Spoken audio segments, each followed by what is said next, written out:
Hi guys, how are you doing? I hope you're well, blessed and kept of the Lord. Guys, it's that time again of making amazing recipes that you see in restaurants and the 5-star restaurants, and you wonder, how is this made at home? And you think that the procedure and the ingredients are out of this world.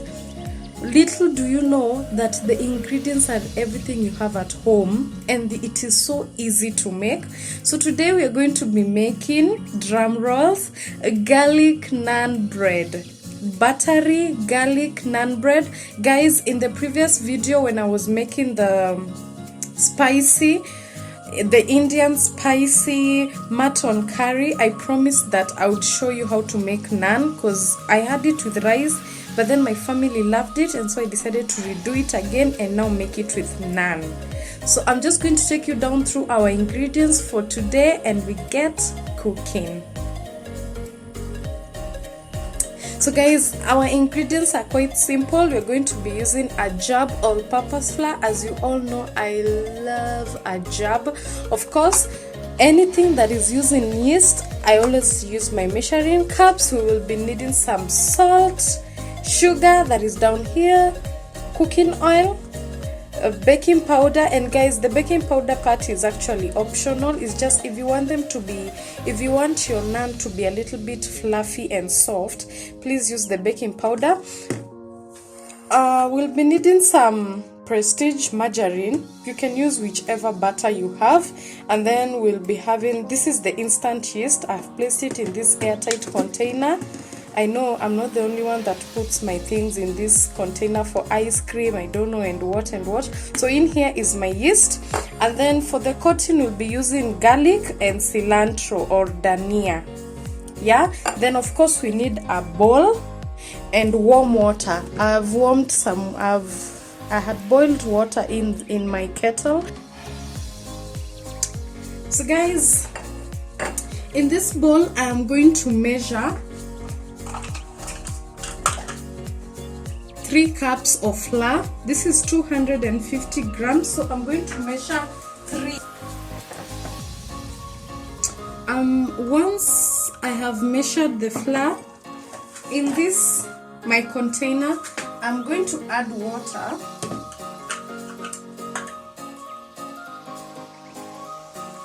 And since the water is hot, I'm just going to add 2, which this is a cup, yeah.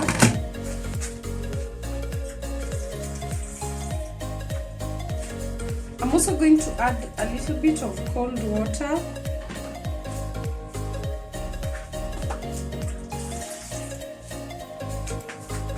And in here, I'm going to add sugar. So this is 1 tablespoon. I'm going to add 1 tablespoon. So I'm going to measure half a tablespoon, 1.5. Add it in there.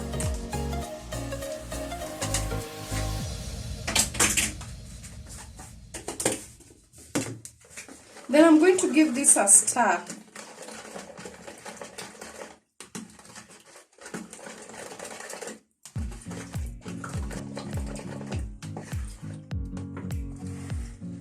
So as we are giving the yeast some time to just proof, in here I'm going to add salt.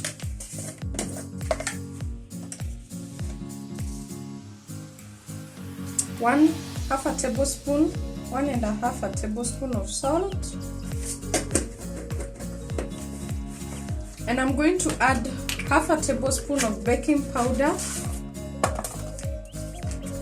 And guys, remember I said that the baking powder part is not necessary, it's just that it makes to just mix this up.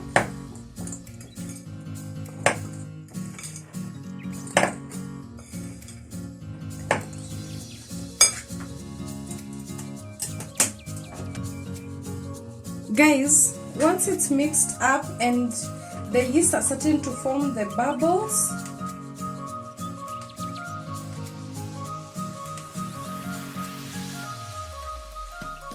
I'm going to add this in step by step, not a lot.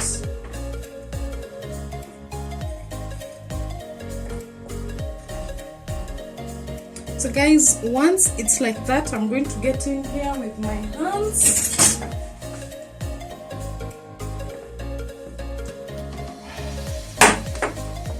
So guys, once the dough is like this, I'm going to pour it down here and now work on it until it no longer sticks on my hands. So I'm going to use the pull and bring in method. Guys, anytime you're making dough that contains yeast, this is the most important part of it. Once the dough is no longer sticking on my hands, I'm just going to use some flour to smoothen it out and just keep kneading it for a while.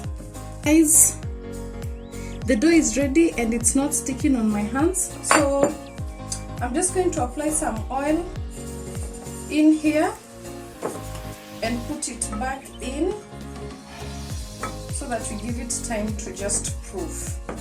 And I'm just going to cover it with cling film.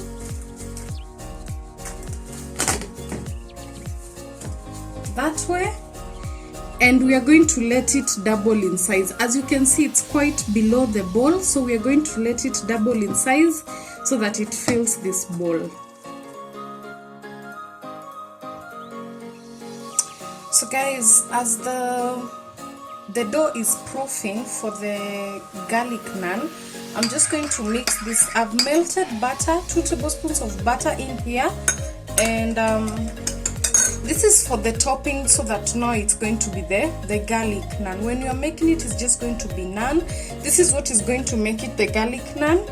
I have minced 3 cloves of garlic, like minced. It should be really smooth.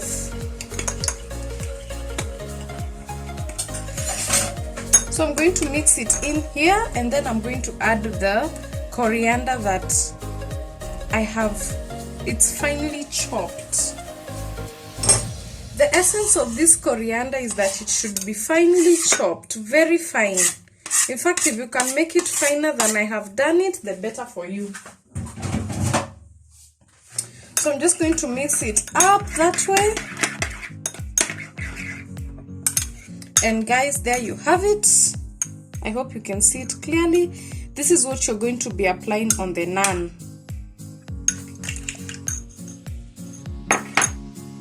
Has doubled in size. As you can see, it's perfect. So I'm just going to deflate it, and then we are going to divide it into good balls, yeah, for the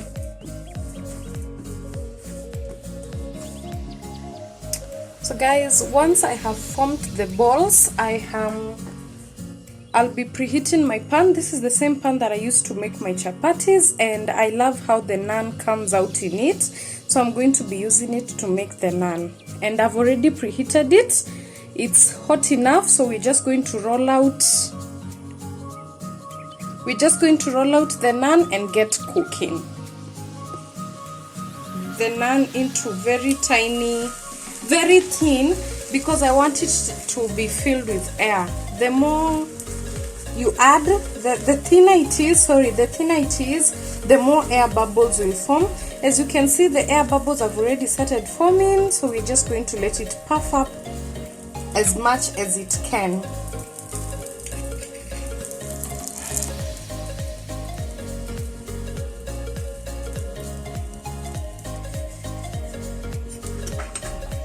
Guys, I'm going to turn it the other way, and as the other side is cooking, I'm going to show you the one way of doing it. I'm going to now apply my butter here on top, that way. If you have a brush, guys, please use the kitchen brush, but as for me, I do not have a kitchen brush, so this is how I'm going to do it. Actually, I should invest in one. Guys, look at how good it looks. Look at how the naan bread has turned out. Oh my goodness. I love. Guys, look at how the naan bread has turned out. So yummy, so good. So I'm going to repeat the procedure for all the other the naans, and then I'll show you the end results. So guys, the garlic naans have turned out amazing. Oh my god, guys, look at that. Look at that. They turned out super amazing, and I'm going to be having this with the lamb curry that I made last time, the mutton curry. I'm going to link it up here. But guys, that's it for today. They've turned out amazing. Guys, look at that. So amazing.